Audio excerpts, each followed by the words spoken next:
I always believe you start from nothing and start, that way. And you can get actually, besides SBA and all these, information online, there's one organization that you can talk to.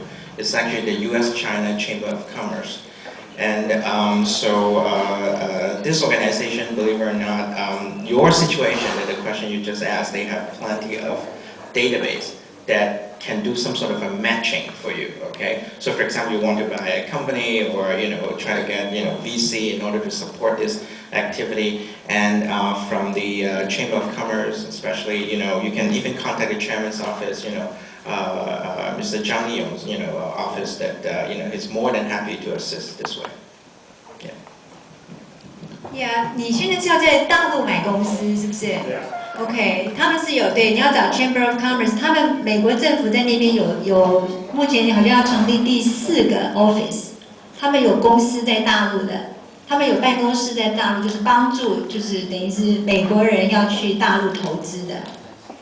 对，你可以跟他们联系。我觉得第一件事要做第一件，是来找我们这位的 professional。第一件事是，就说的话，说实话，我们的 consulting 一开始都是服务的，就第一件事，就这个里面的话，有很多的陷阱态度，所以而且有很多的幻想的态度。就说的话，实际上的话 ，SBL 是绝对不可能贷款给你到中国去买公司。但是的话，这些人都有这个 perception， 好像是可以，对吧？听起来一样可以，但是你去做了你就知道了，你花了很多精力在里面，实际行动，所以有很多的陷阱和深水在里面。最好的话是要开始从 consulting 开始。对 ，SBA 只帮助在美国的公司，不会帮助到外国。Okay, and next one. I can get out by without a mic unless you think I need it. Okay, thank you. My name is Leo Fox. I'm from Philadelphia. I'm a wine importer, worked in MBA, have my own business for a number of years, basically importing, deal in quite a few states in the United States, and I'm branching out recently into some technology-oriented things with China, another project with India, and I have 2 questions and 1 comment. First comment is, I do business all over the world, mostly in Europe. I'm just starting in Asia, but my philosophy is, when I go to that country, I like to speak the language. Now, I'm not competent in Chinese yet, but I plan to be. So my advice to you is, potential entrepreneurs, if you're going to be entrepreneurs in the United States, you better learn English as quickly as possible and speak it very well, and you're not going to learn by speaking in Chinese.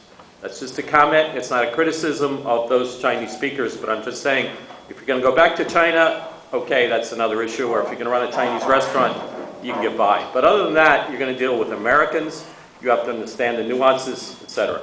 Okay, 1 question for Dr. Jin. You talked about, in your business, about burn rate. Now, I looked at some stock things where people were investing. I really don't need this. Okay. Burn rate is basically, you're burning money. You're not making money. So when you get venture capital, you spend it. Now the question is, how long can you do that and not turn a profit until your business happens, okay?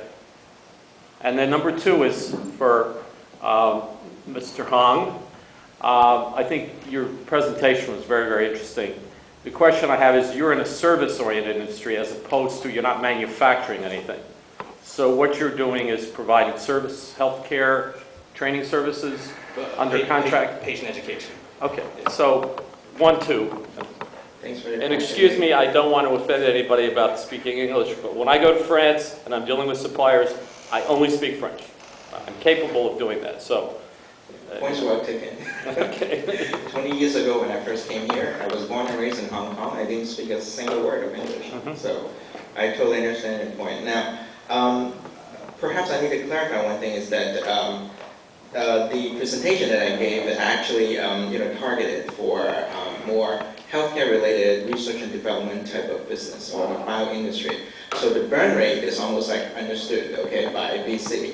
Right. And obviously, even before you consider the burn rate is the valuation of your company, which is very often from how clean is, the IP and all these. And so there are other factors which is a little bit different, for example, from the wine, import-export, type of business.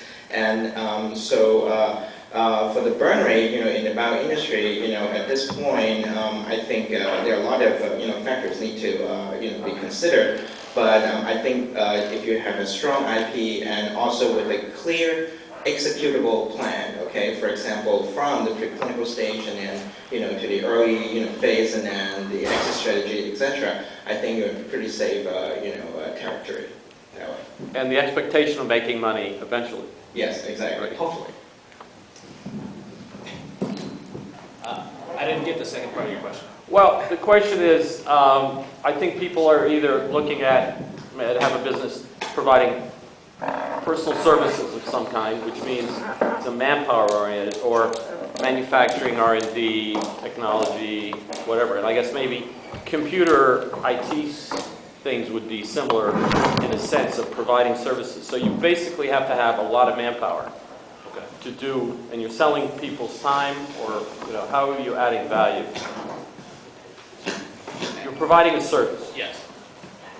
And I'm still not sure what your question is. Okay, you go to J&J, what do you provide to them? I'm not clear. You provide some sort of training or education or? Yes, so we do patient and caregiver educational programming. And so our main client is actually a brand within J&J it's a drug for schizophrenia. And so we'll do educational programming for people with schizophrenia.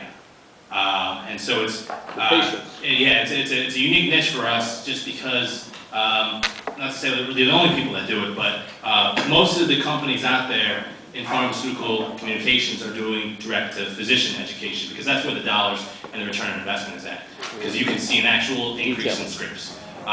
We're kind of in a no-man zone in the sense that we can't necessarily, for HIPAA, there's some privacy rules where we can't necessarily. We can't necessarily show a direct increase in scripts. However, it's increasingly important for what we do, in the sense that with physicians having less and less time with patients, a lot of the information, a big issue right now for pharma is that 50% of scripts don't get filled, which is a huge amount of revenue lost. Script is a prescription. Yeah, prescription. Yeah, correct. And so the physician just doesn't have the time to educate the patient on why it's important to take their medication, what are the potential side effects. That's a huge reason why patients don't take their medication. They don't tell them to expect, you may have X, Y, and Z side effects, and so a lot of times those patients will stop taking their medication. Where we come in is we'll do educational programming in conjunction with an advocacy group. So it might be American Diabetes Association, American Heart Association.